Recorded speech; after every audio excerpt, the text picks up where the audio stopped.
That must go there. And that does. And that does. That's it. Gulliver's laws. That must go there. And that does. That's right, that must go there. Royal Institution Christmas Lectures. Lecture 2, Meat and Drink Sufficient. I'm going to have that bell soon. I'm getting worried. I've got to perform. Okay, would you mind sitting down now? We might get started.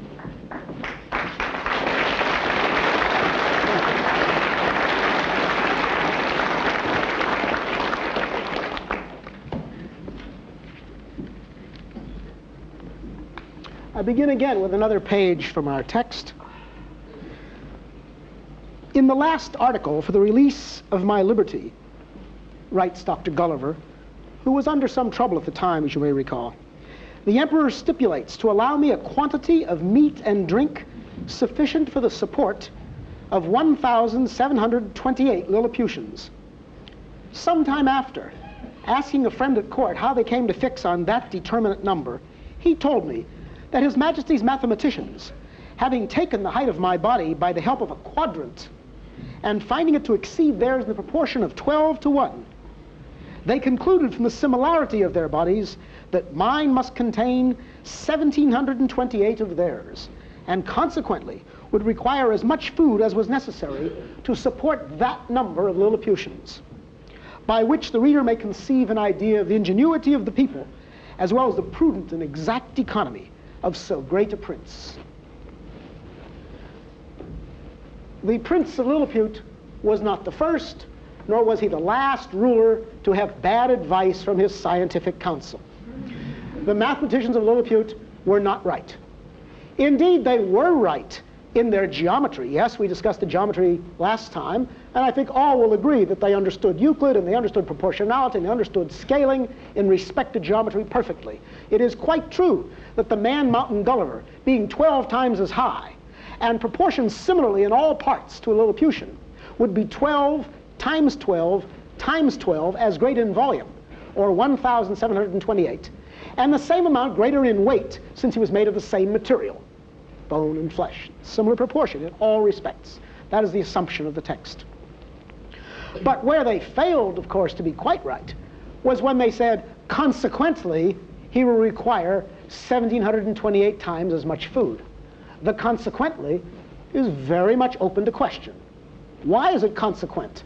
Euclid said nothing whatever about eating and drinking of spheres or polygons. That's a physical problem, a biological problem, a problem of energy, chemistry, the shuffling of atoms, and we have to study that in a much more detailed way. Now, that has been done. We shall do some of it here today and see it ourselves, and I think we can come quickly to the conclusion that the Lilliputians were in error on that small point, but that's not the interesting thing. The interesting thing is how remarkable will be the result that is the real result in the real world, which I think goes far to illuminate how we understand ourselves, the animal world, our structures, and so on. Let us first look at a simple example. If we have the map, Bill, please. Thank you. Just to use a very early example of which is a quite familiar geometry, but mention it quite quickly. Here we have these two countries. I've drawn it with the shrunken Atlantic. Possibly we're drifting that way again, I don't know. And with the shrunken Atlantic, so you can see the two simply in their proper proportions, in their proper scale. Now notice, if I ask how much coastline or edge, perimeter, Britain has for each unit of area, there's really a good deal. Nobody can be very far away, and every square of area can possess an edge on the sea in quite small squares. But if I make squares of the same size in this big country, I leave a great section of the country far from the sea. The squares in there of a size to fit neatly in Britain would be nowhere near the sea. They have no coast at all. This region contains, for example, the state of Nebraska, like Switzerland without any seacoast. I shall refer to it from time to time. Western movies are often made in western Nebraska and eastern Colorado, far from the sea. And here we have the United States and Britain drawn on a scale more nearly equal. And now you see the same effect begins to appear. Even though the shape is quite different, still it would be true if I make squares which have edges that are coast. Many squares, little pieces of coast, many squares would be far from the sea, here as here.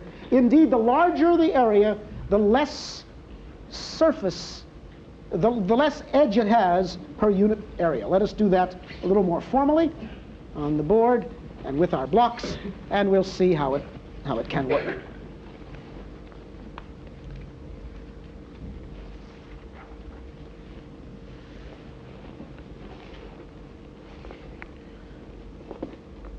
Let us first work, I shall first work and discuss the problem solely in the flat plane, just to make it easy enough.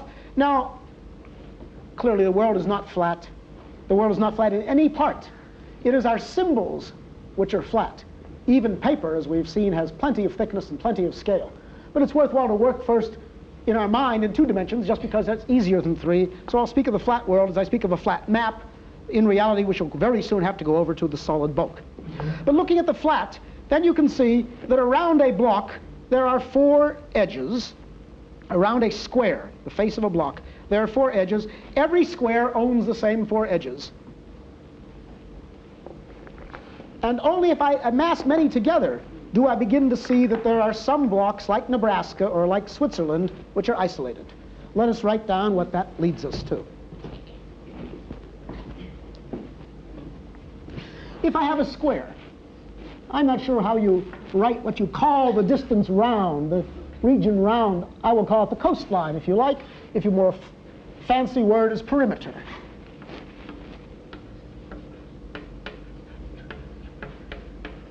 Now the perimeter is proportional to the size of the edge. If that is L, the perimeter of a square is 4L. If it's a circle, it's a different formula, but it's still proportional to L. If I take 2 blocks and make one just double the size of the other, you will quite agree I get twice the perimeter if the shape remains the same. That's the proof. So the perimeter is proportional to L, a straight line curve. On the other hand, the area, all that, is proportional to L squared. Again, the same argument would work. So you see, if I simply consider bigger and bigger L's, 1, 2, 3, I would get 1, 4, 9, and clearly this is going up faster than this. This is going up only as a straight line, this is going up as the square. So the amount of area per unit perimeter is always increasing the bigger the object is, without any change of shape. And of course, for a smaller object, what happens? Just the reverse. The more perimeter for the little bit of area. And the same thing happens in the 3-dimensional world, as I say, where I will now discuss the surface, which is proportional to the square of the dimension, and the volume, which is proportional to the cube of the dimension. Again, this goes up faster than that. And indeed, if you wish, you may work out the ratio of these two and see how it goes, and you will find that the ratio, there's more volume, more surface per unit volume as you get smaller and smaller, just in the ratio of the sizes. One power cancels out, and the others remain. Now, that is the fundamental mathematics of all that we'll do this afternoon, and I think it is not taxing, but it must be carried beyond geometry. That's the key, and that's where the mathematicians of Lilliput had not had the 200 years of history of science since, so they were not able to do this as we can today. Let me look first at an example in the real world, to show you an example in the real world of, I think I can just move this forward, not to worry, of another way, however, of changing the area. Possibly when you watch the map of Britain, the map of the United States, you notice there really are 2 differences.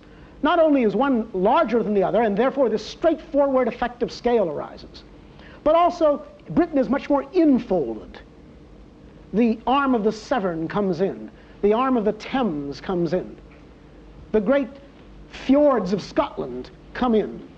And America, except in New England and perhaps near Florida, is much less indented on that scale. That is another effect, because if I am constrained by size and I want to make more surface, I have only one choice. If I can't change size, how can I make more frontier, more surface, more boundary? I can make the edge jagged instead of smooth. The jaggedness adds surface going back and forth without adding area, and that is very frequently done and visible in all scales in the real world, as I think we can now demonstrate. Here is a familiar aerial photograph of a familiar part of the world. It is the island of Manhattan, highly populated island of Manhattan in New York.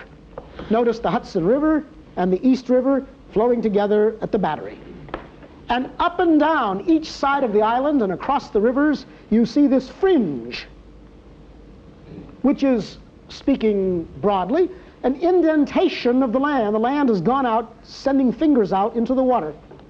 All over the island, it's fringed. Why have they done that in Manhattan? What do they want?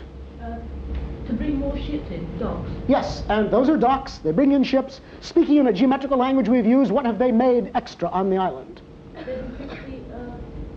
Yes, they've increased the perimeter in 3 dimensions of surface, exactly so.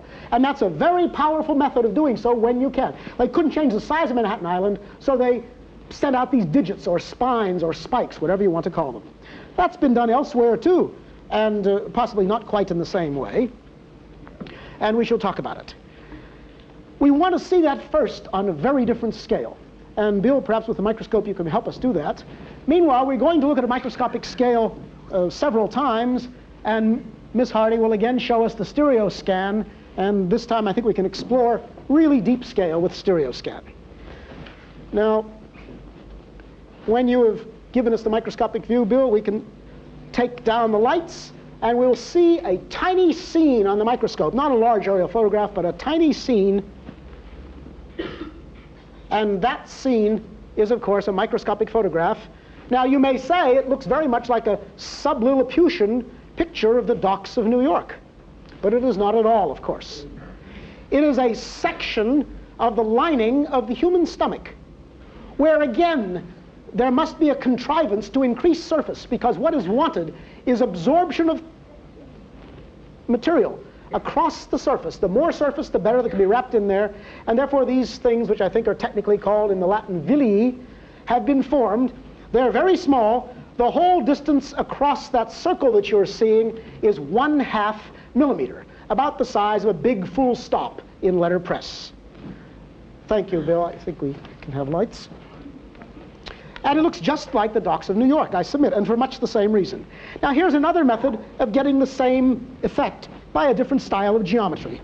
Let me just make the drawing, and we'll see how it goes. There's more than one way to indent a line, or if I speak in 3 dimensions, to convolute, to make complicated a surface. If I take a line, suppose this is land up here and water here, I wish to have more surface. I do what the New Yorkers did, extend out a pier from the land, many piers.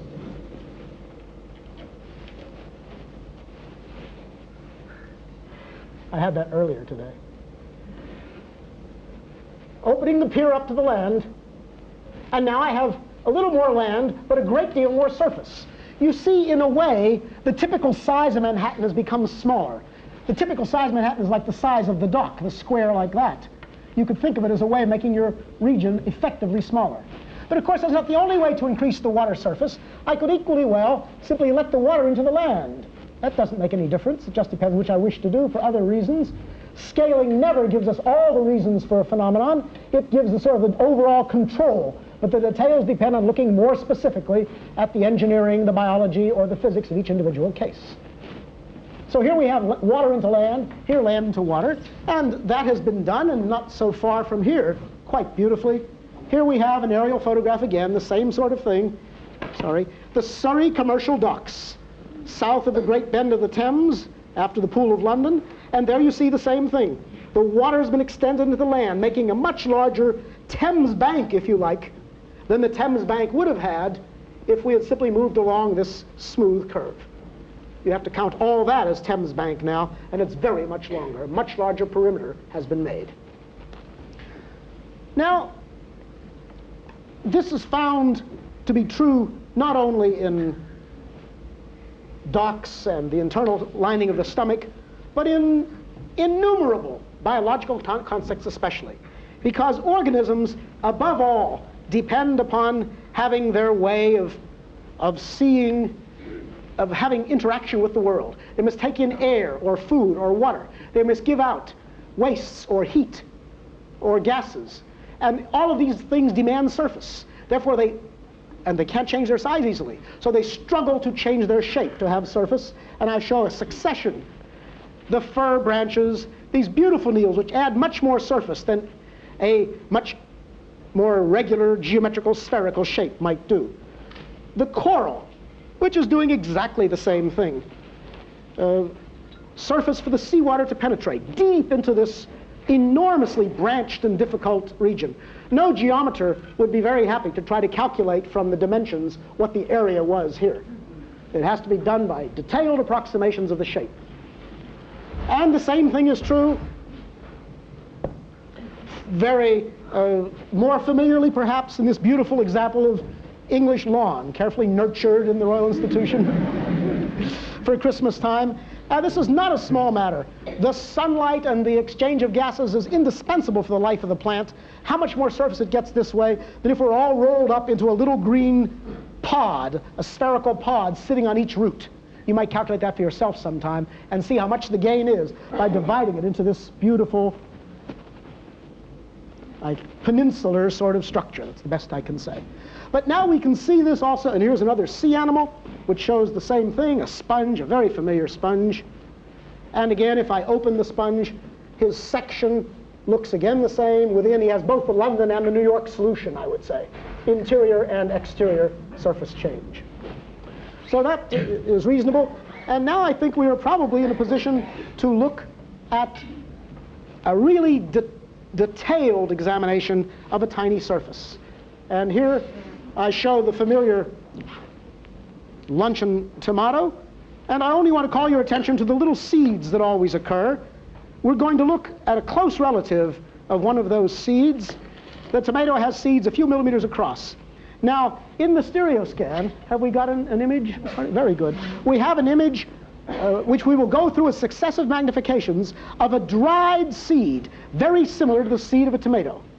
It is a seed of a plant of the same family, in fact, and I expect that a tomato seed might look very much like this, though I have not actually looked. This one is mounted and dried and being probed by the electron scanning beam, and now I think if the lights can go down, we can see this seed of the plant of the same family, the nightshade family, there on the screen. The rapid flicker is, of course, the scanning beam interacting with the television chain. And you may notice apparent trembling, shimmering motion on the surface of the specimen. That is not, of course, an actual motion of the specimen. Nothing moves. It's just a kind of electronic shimmer. We'll look at it more and more detail. Notice the roughness, and again, and once again. Is that about 200 times? It is 200 times. At that point, we're looking at a ½ millimeter. You see, it's the same size as the magnification of the stomach structure. You notice there's an enormous detail. It looks like a rough landscape. And now we can take our moon landing capsule in inner space down farther and look more closely at this landscape. Up it goes, still rough. And again, and again. And now we're at 2,000, thank you. Now we're at 2,000 magnification. That's about as much as good optical microscopes can expect ever to do.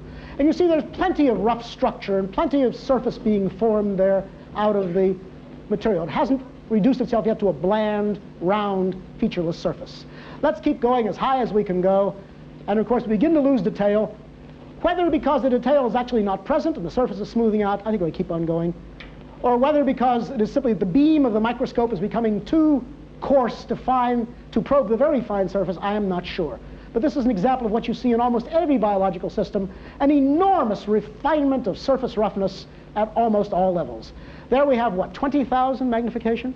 Those details are probably 10 to 20 times smaller than the finest details to be seen with an optical microscope, and they're seen in the surface of an ordinary plant seed.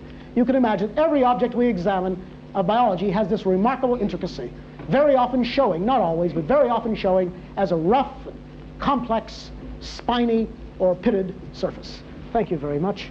Splendidly. It's very hard to see anything smaller than that.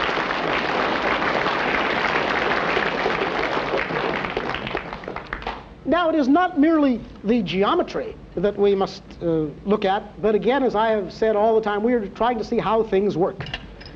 And a rather spectacular way of showing the relations of heat transfer and of energy change can be made if I heat this Bunsen up a little bit. Here's a bar of metal. Now, everyone knows you can't take a solid bar of metal and burn it, and you will not be surprised when I put it in the good hot flame, nothing happens. But if I take a ribbon of the same material, I must ask you to believe it's the same material, you'll see some evidence for that later, in a moment, and put it in here, watch not too closely, magnesium, of course, and the small dimension allows the rate of reaction, which depends on the surface, to become large for each gram of magnesium. So the magnesium oxidizes rapidly. When it oxidizes rapidly, the heat can't leave fast enough. It gets very hot, and it glows brightly to us. But that's only a change in scale. It is not a change in the chemistry in any other way. I will prove that, if I get the right bar, by scraping a bar onto a piece of paper. Now, this is a bar of the same. I don't use the original bar because it's too hot to hold. But I use another bar just like it, and I file down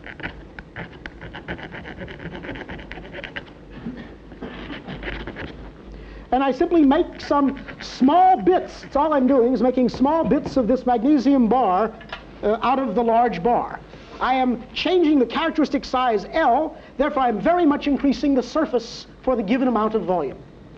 Now, what would you call those little specks on the paper? Can anyone invent a name which will describe it? I want to see if you yes.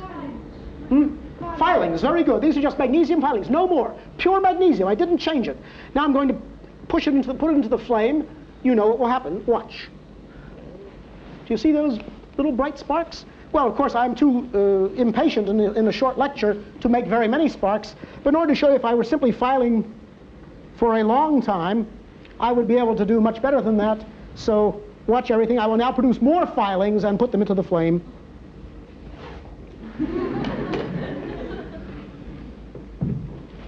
It really has a splendid look. That's an example of the great energy release that can come when you have finely divided materials. Very often, mills handling flour and starch, which we think is perfectly non-explosive common materials. Yes, they're inflammable, to be sure. You can burn a piece of bread, but you cannot easily expect it to go up in a flash. Yet mills have exploded because the finely divided materials reacted so rapidly with the air that the explosion was capable of an explosion. Here we have another simple set of materials. Thank you. To show again the effective surface, I'll take a beaker, and this is simply what I've been told is a kind of lemonade. Wow. It really worked. And I think we'd refrigerate it better at home.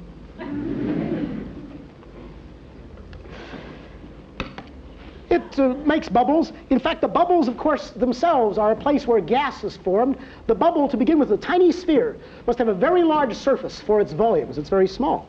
It's very hard for it to form that surface, because how can it make so much surface? Surface is hard to make underwater, to make a fresh surface. As you know, that's the surface tension effect. And therefore, bubbles start not everywhere. It doesn't evaporate all at once, but at little places where there is a chance for a bubble to have a beginning, some scratch or edge or imperfection. And if I drop in a stone, it doesn't react with it chemically at all, it will make a few bubbles go. But not so very many. The stone brings in many little edges and surfaces. But if instead I bring in some sand, which you admit chemically is not going to do much to the lemonade, The sand has a truly splendid effect. A little bit of sand makes a huge head and foam because I'm pouring in so much surface, and in all that surface there are some chances to form bubbles. A very typical effect of a very great difference in surface. Let me see what this is like.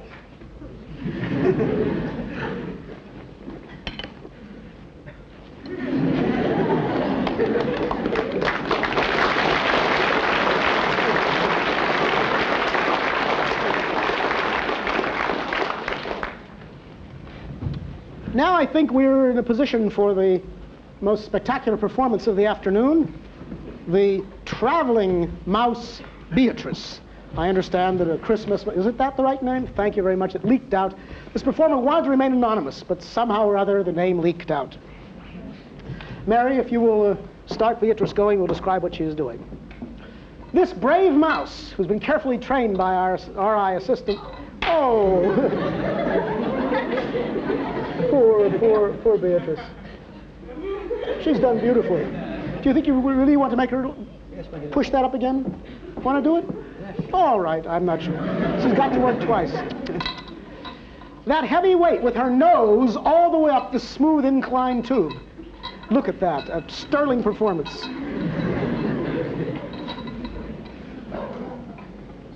Thank you.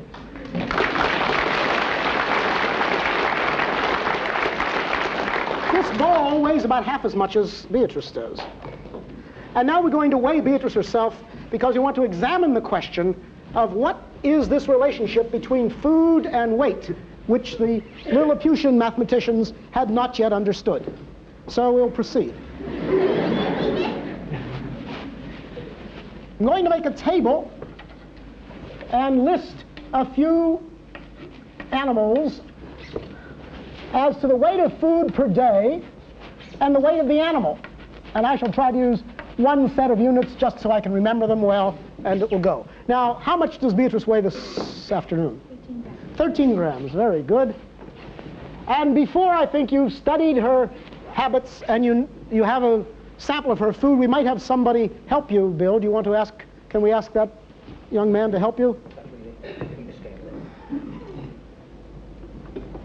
What do you see? 10. The light interferes with the scale. 7 grams. 7 grams. 7 grams, thank you. That's the food per day is 7 grams. Now, already from this one measurement, you begin to see where the Lilliputian mathematicians were in trouble. If the mouse eats 7 grams of dried food, because that's a rather dry-looking meal. I'm not sure, it's a little bit like breakfast cereal. I'm not sure I would like to subsist entirely in breakfast cereal, but Beatrice will do it, and moreover, be a circus performer as well.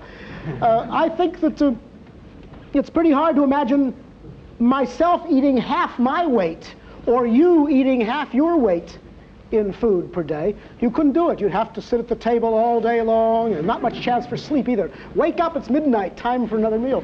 That would be a very difficult economy indeed. So we begin to notice small animals are very hungry, and that is the case. It would be the case for the Lilliputians too. And it's by no means true that Gulliver could have eaten 1,728 of their meals. Now, let us try another animal. Now, I want to try animals that are comparable. By comparable, of course, I don't mean that there are the same number of claws. We're not studying claws, are we? We're studying the inner energy relations, the deep fundamental things about animals. And therefore, what I would like to take are all mammals, which have about the same economy, as Swift would have put it, the same warm blood, the same heart, the same lungs, but just differently scaled, and of course with many cunning and delicate engineering differences, but we don't have to discuss those. So, Anthony, I think you're going to help us by being the second mammal in this interesting scale, and much the most important. I write down boy, which is a reasonable identification. How much do you weigh, Anthony, today? About 7 stones. 7 stones. Please, if I use stones, I shall be ever confused. Put it in kilograms, and I'm your man. About 45 kilograms. 45 kilos. Very good. Thank you very much, Tony. 45 times 10 to the 3. 45,000 grams. That's a lot more. And now we have to examine what his rations might be. So we're prepared to weigh his luncheon. Now, we didn't make him...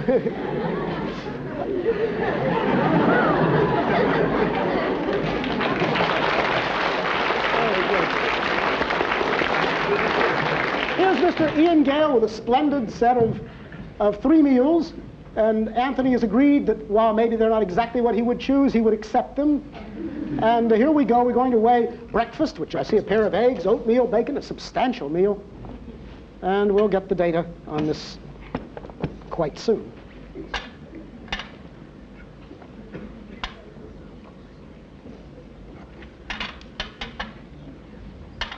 Can be fairly approximate. We don't need much detail. 750 grams. Very good. Somebody will keep that in mind. I'll try to write it down too. 0.75 kilograms. And now we have a luncheon with sausage and mash, I think that's called here. Well, it's virtually a kilogram. Very good, a 1,000 kilogram. grams. That's better. It's a substantial luncheon. And now a third meal, whether it's a high tea or an early supper, I'm not sure. You will be more experienced in these matters.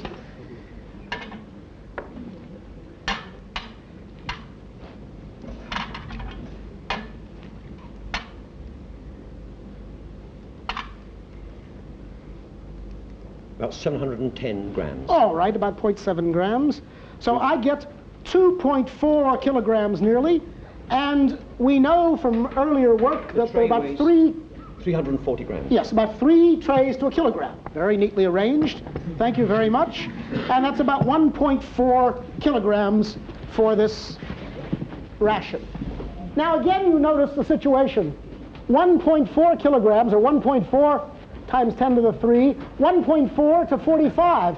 That's about 1/30th or a little bit more of his weight, whereas the mouse was at 1/2 of his weight. And more than that, Anthony's food was not dried. If we dried it out and put it in a hard box of emergency yachtsmen's or mountaineers' rations, it would weigh still less. We haven't counted the water, which is of course not part of the energy contents at all, though it's an indispensable part of the diet. We don't need to count it because we're talking about energy relations. So that's what we have. And now, of course, what we'd like to do is to read the weight and examine the diet of a large mammal. And what I would really like to have is a whale, because that's a really splendidly large one, but we couldn't bring him in. And so we settled for something smaller. In fact, I have to admit, we weren't able to bring him in either. But he is very glorious, and we have brought him all but in by having him appear on film.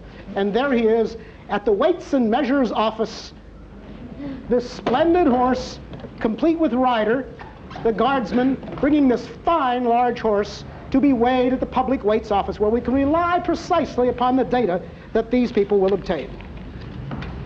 Now the guardsman carefully dismounts. We have a public here, I see. And notice the guardsman is not being weighed. He's standing off the platform scale, but the horse is squarely upon it. And the weighman is now giving us the weights on those carefully inspected and graduated scales. And I think he's satisfied with the numbers he gets, and he's filling out a form, which form has been transmitted to us. So we have the certified weight of an excellent horse of the Queen's Guards, and I'm sure we have no more satisfactory large mammal to be found anywhere. And there's the form. And now when let us watch him leave. That's not a light, careless racing horse, but a substantial mammal of real consequence. Now they gave me the weight, and I shall read it off to you, I'm sorry to say, with not complete understanding. The horse weighed 1,300 weight, 2 quarters, and 14 pounds. And when I discussed this with my consultants in Anglo-Saxon, we worked it all out, and it turns out that this horse, subtracting the 48 pounds of the equipment and harness, the horse weighs about 670 kilograms. And his food we can weigh. We have the food here, and I suppose you go ahead and weigh that. I have some earlier numbers, and I don't want to be too much delayed. This horse, thank you very much. This horse has a nice diet, which again is not all dried hay. That would be too bad indeed. 9 kilos. Thank you very much. 9 kilos of hay, and I hope he isn't just, oh, very good, there's the real stuff. He has a few more kilos of oats, and everything works. 2.5 kilos of oats. 2.5 kilos. That's 12 kilograms of food. And now you begin to see the problem very clearly. This horse ate less than 1/60th of his weight in a day. The boy ate about a 30th or a 27th of his weight in a day. The mouse ate a half of his weight in a day. And this can be extended to many other animals, and now we can do the thing even more carefully. Let me first make one remark about the nature of the scale I'm going to show, and then we can examine it quite well. I want to show you a graph, but the graph is not the usual scale, and I must call your attention to that so you do not misunderstand. Usually I begin a graph scale, I write 0 here, then 1 unit, then 2, then 3. How have I proceeded? By adding. 1 plus 1 is 2, plus 1 is 3, plus an equal number is 4, and so on. That is called a straightforward or linear scale. We're quite familiar with that. But I have many reasons of mathematical kind, and also merely just to express a big range of numbers in a small space, where I proceed rather by multiplication, because you know a geometric progression rises much faster than an arithmetic one. I can't start with 0. If I multiply 0 by anything, I get nowhere. So I must start with something. I'll start with 1 unit. Then I multiply, say, by 10. I get to 10 there. Then an equal space for an equal, not an equal addition, but equal multiplication. So I get up to 100. 10 times again, and 10 times again, to 1,000, 10 to the 3, and 10 times again to 10 to the 4th. And so it goes. This kind of scale is a very useful scale because I can cover, without doing injustice to anybody, I can cover every range from 1 to 10,000. If I try to do that linearly, I must either have such tiny units I'll never see the ones at all, or I must go off and have this graph continue to sheerness, which is not very convenient. Let us then look at such a graph, thank you, Bill, prepared from a large experiment, which took many years and many investigators, doing the job that we have done with mouse, boy, and horse, but doing it still more carefully, because we really should take account of the heat value, the caloric value of the various foods. Isn't that true? It's really unfair to count toast and cheese and sugar and apple pie all in the same bland way. By the way, it's not all that bad. It's a good approximation, but it's only an approximation. It was like weighing the half ton of boys, which we just did by weighing a few of them and getting an average. Rough. Very good for estimates. Here's what, however, we've got for a mouse, rat, rabbit, dog, cow, whale, against the body weight all the way from a few grams to 100 tons, 10,000 kilos, more than 10,000 kilos. And this is the heat they used per day, or produced per day, going up here. And you notice the curve is quite tolerably, on this particular kind of scale, it is a quite tolerable straight line. It fits reasonably. Every time you have a straight line on this kind of a curve, it turns out that it's simple to represent, as you would believe, simple to represent in a formula what we see. And I shall simply mention that because we'll have occasion to use this formula on more than one time in future.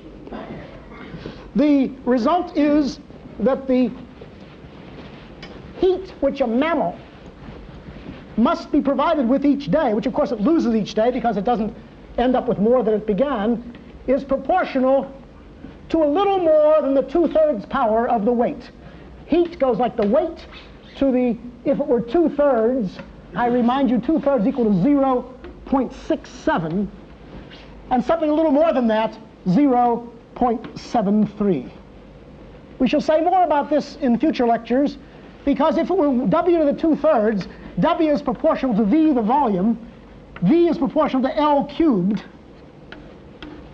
and L cubed to the 2/3 is just L squared.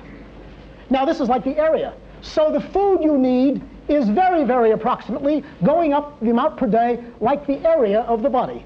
And that's not quite right because it isn't quite this, and we don't wish to say it is due to the fact that you lose heat by area, but essentially it comes down to the surface to volume ratio, the area to volume ratio we had before. And that's a most remarkable result and quite an interesting one.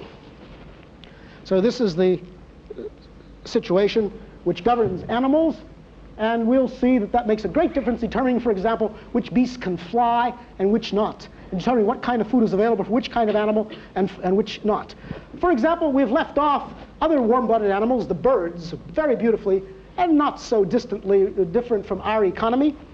The smallest warm-blooded animals that are really active are, I think, the hummingbirds. We happen to have a beautiful film of a hummingbird, which is being made in Bristol as part of a great investigation of hummingbirds. And I think when you look at this film now, there you see this bird flying, hovering in air, seeking from an artificial flower the unique food of the hummingbird. The hummingbird feeds almost exclusively. He does have a little protein supplement. Everybody needs that. But he feeds almost exclusively on honey, nectar, which is nothing but diluted honey. And a hummingbird will eat 2.5 grams of honey a day. Very good it is, too.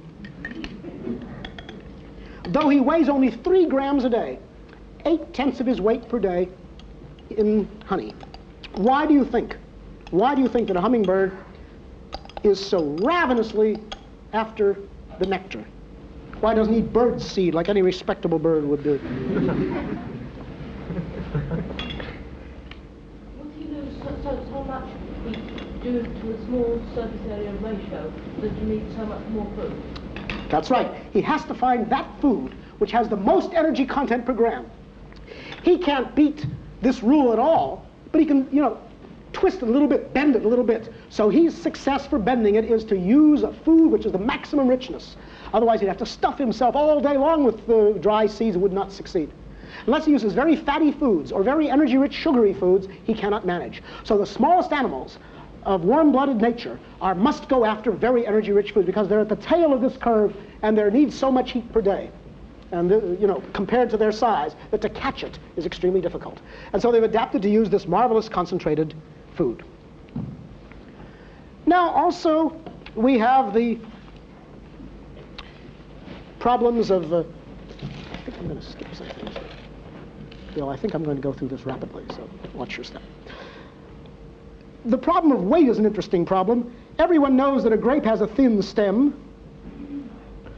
A millet seed, bird seed on this millet, has a still thinner stem. You can hardly see it at all. And one may well ask the question, what determines the strength of stems that hold objects like fruits in place? This is now coming not to the question of energy at all, but to the question of structure, which we want to say something about as well. Because structure is equally important with function, with this dynamic, with the living function. Let us look at the melons. Thank you. Melons, of course, are splendid large fruit, and it is delightful to walk through the orchard of melons in the summertime, when the end toward harvest season, see the ripening melons on the boughs, and reach up and pluck a half-ripe melon and suck the juices from it. Have you ever done that? No. What is wrong with that story? Yes? Melons grow on the ground. Right, they grow on the ground. Why do you think they grow on the ground? Because You begin to have an idea? Let us say this there. Go ahead, just tell anybody. Too heavy. Too heavy, that's right.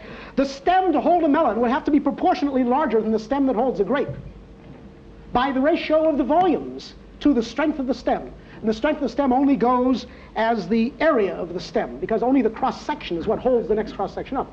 Therefore, you can't really have melons on a tree very easily. Some special trick would have to be developed. And I will show you a special trick if we can have this darkness and this particular slide. Here we see a famous melon tree of the tropics, grown in the West Indies and West Africa. I think it's a tropical example of a splendid tree. Lights, thank you. There you see, it is not a fake. It looks as if somebody has put rubber balloons or wax fruit or something and nailed it to a tree. This is obviously a large tropical tree, and those are obviously huge melons growing on it. They are, of course, not proper melons. They are called calabashes. Thank you, I think we can have lights. We have a calabash here, and you will say, how does it get around this? What is the trick? There's a calabash. I think you will understand at once. Now, this calabash has been treated, of course, as a dried one, but even in real life, there's only a little bit of a layer of soft stuff here, and the rest is mostly hollow, with a few fibers going in and among it. So the way it succeeds, the calabash fruit is big, yes, but it is not heavy. And that is one of the situations which evolution has developed. Now, to go further with structure, I'd like to have a couple of volunteers. Can you help out? I think we've had some practice. Let us, for the structure, try to see whether the penny is bent by the ruler. a scale penny, ordinary coin of the realm penny, and I think it works out well, as I recall, if we place this at 6.5, wasn't it so? Now can you do the rest for us? Somebody will hold that and place the penny on 11, and now let people see the deflection and take it off again and again. Does that heavy penny bend the ruler very much? Hardly at all. I see very little deflection. Would you say it was less than the thickness of a penny? Yes. Yes, I think it is less. Thank you very much. Let's try now a different scale penny to see what will happen.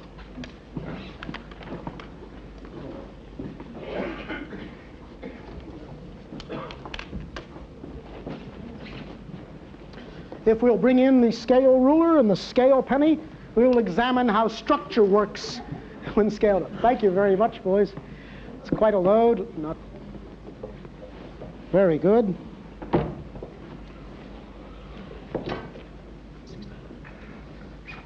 Six and a half. And now, Bill, if you can manage to... There's a marker to watch the deflection.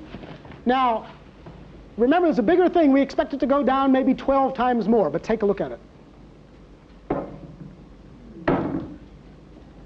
It goes down enormously more. Much thicker than the thickness of a penny is the amount of deflection, several times that. The big ruler is weaker than the little ruler proportionately, by a considerable amount. You agree? Yes. Hold on tight so it doesn't fall. Thank you very much. Very good. So in general, this is true. Large structures are proportionately weaker than small ones. Bill. Thank you very much with the ruler. Bill, I'm going to strike the bones. I'm going to strike the bones. So next we want the pylon then. The dresses, I'm sorry. Let us look at a rather a very familiar object which you have seen before. This is a large structure of engineering sort, and it wants to be made big. Thank you. And our materials are only appropriate for this. Steel is the best we have. So we make steel structures, but I maintain that this is not a steel structure any more than a calabash is a melon. What is this structure? And this one. Characteristics, you see them everywhere. All bridges, skyscrapers, and so on. It's something like that. It's like the calabash. It's mostly empty air, cunningly fitted together and surrounded with steel. It doesn't have the density of steel. You couldn't manage with that, let alone the fact that you wouldn't have any room inside to live if we were a building. This is not a building, and yet the strongest and most economical way of building it is to mix the steel with air and thus reduce the density at the carefully arranging it so that the overall load is borne by the area, but the density is dropped so the weight does not go up proportionate to the volume because we have filled it full of air, and steel foamy structures are therefore much more practical, and all of the great structures that men have built almost invariably have that quality. If you look at them with sort of half-closed eyes, blurring out the image, you see a kind of shadowy thing there which is all solid, filled in. And that's the way one thinks of it. It's really a filled-in thing, but it's not made of steel any longer. If it's filled in, it's a mixture of steel and air. And that, I think, is at least one interesting way of regarding such structural steel production. And now, if we look at another structure which is less familiar, I think you have a dress, Mary, a very handsome dress. Did you make that dress? No, I'm afraid it was made by a professional. It's very pretty. Now, this is not a common thing to do, but I'd like you to pay attention to it. Let us all look at it. Just let the dress fold over and drape smoothly onto the floor. You see, no strength in such a structure. Of course, it's quite flexible. But those of you who have made doll's dresses will observe that a doll's dress made of the same proportions, the same materials, is much stronger. Of course, it has not been scaled down in thickness. It's a typical example. If you keep the thickness the same and scale everything down, the structure becomes so strong that a dress will easily stand by itself. Thus, the problem of manufacturing lifelike dolls or lifelike puppets with lifelike costumes is most subtle and difficult. The scaling must be right, and it's very hard to do that. One can't get the proper materials. So I think that is interesting result. Now, the same thing happens repeatedly when we have to consider one more interaction of structures of systems, physical systems, with the outside world. We've talked about heat and energy taken in as food, and you notice the relationship there is much more like an area than a volume one, and so the smaller objects have the larger need per unit weight, much larger. We talked about strength, which is really the resistance of the structures to the pull of gravity, the outside influence of gravity, which seeks out their weight. We've talked about heat and chemical reactions, the absorption of the villi of the stomach, the burning of the powders in the flame, the metallic powders in the flame. And the interaction with the air is one more place, air resistance to motion is one more place where the surface, where the outside is obviously very important. So let me describe what I mean by a parachute. And the parachute may often be seen falling from the sky, and when you see it, there it comes, thank you very much, Bill.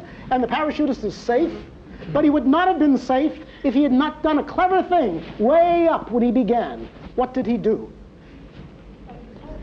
Yes, he did, but in our mathematical language, to show the connection of all these things. Made a bigger area, bigger surface area, caught more air, and that did the job.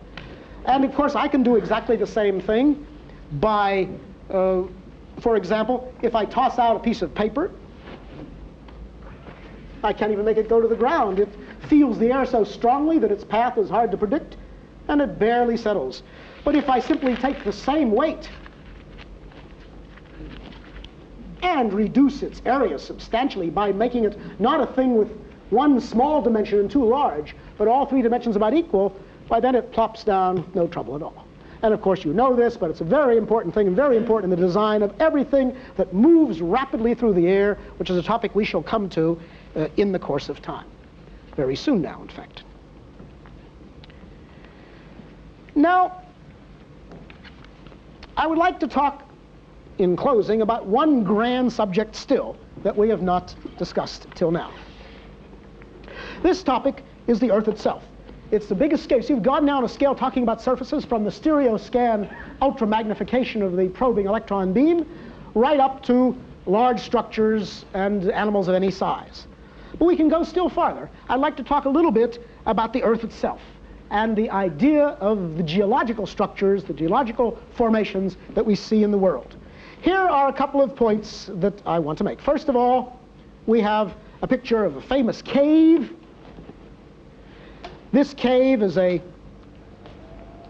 cave in Kentucky, the Mammoth Caverns of Kentucky they're called, and there are some odd tourists walking about, as I indeed have done, mouth open, looking at the wonder of this lighted limestone cave. And it's wonderful, I'm not denying that. I hope you all have a chance to see a great limestone cave. I think there must be some in Britain. I'm not sure of that. Are there some large limestone caves, caverns known to you? In any case, there are certainly some in southern Europe. Now, on the other hand, while it is large compared to a man and a site worth looking at, it is not a large feature on the surface of the Earth. Not as big as a small world map in your schoolboy diary will not show any such cave marked on the map. It's a tiny feature. I don't think any one of them anywhere is as much as half a mile across. And that's only a pinprick to the surface of the Earth. Here is about as big, not quite a cave, it's a broken open cave. This is the crater of a splendid latent volcano near Guatemala City in Central America. Notice the beautiful slumping of the lava as it flowed, the ashes flowed to the sides, and here's this large collapsed bubble which once blew off, and then the walls collapsed clearly on one side, piled in. This thing is less than half a mile across, and it's about as big a hole in the ground as you'll easily find. Other holes in the ground either have very sloping sides. Even the Grand Canyon you can walk down the Grand Canyon, walk back up again. It's not a sheer cliff. It has cliffs of a few hundred feet, jumping off a few hundred or a few thousand feet at most. Nothing falling off 20 miles into the Earth in one sheer jump. Why not? Because the materials of the Earth are not strong enough on the scale at which the Earth exists. Again, the weight, the load, goes up like the cube of the dimensions, like the volume.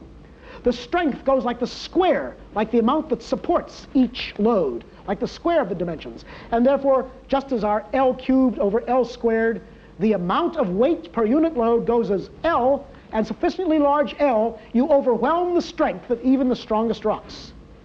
Therefore, the rocks are not strong. And to demonstrate that, it is enough to look at a relief map. Here is a very handsome, very attractive visual relief map, which we can see. And Britain is here, immersed in the sea. And the mountains, to be sure, exaggerated for relief. That's quite all right. But the materials of this map are celluloid, a plastic.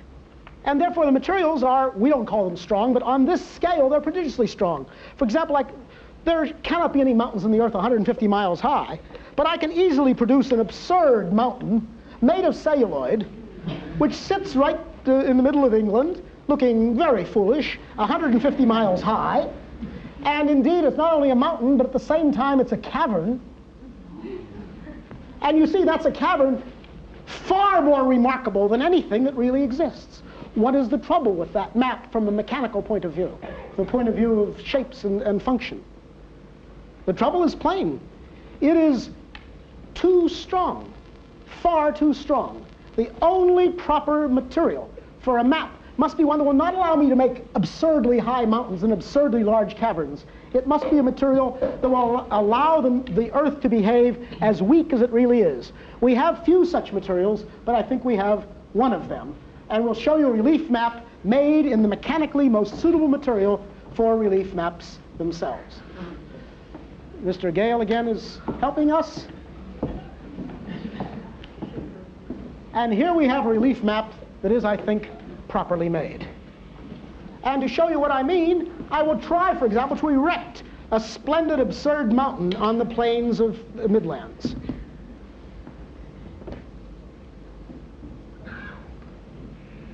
No chance. The mountain dwindles away. If I try to make a tiny cavern, of course I can do that. That's very realistic. I can use my fingertip and make splendid canyons and caverns of a real size, but not of an unusual and bizarre one. But the rest I cannot do. This material, which as you recognize must be a very soft material, and in fact it's a cream which I can easily eat,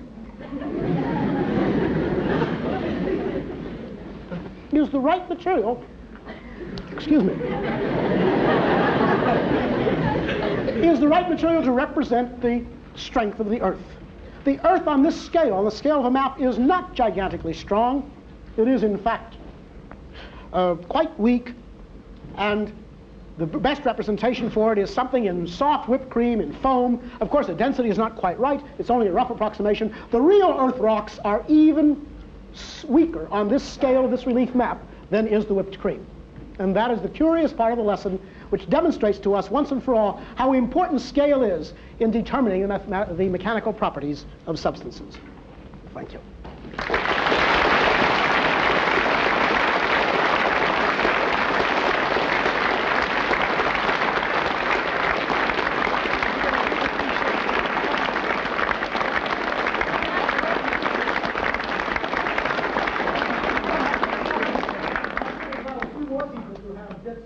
Of appropriate pieces of landscape, if some of them come forward.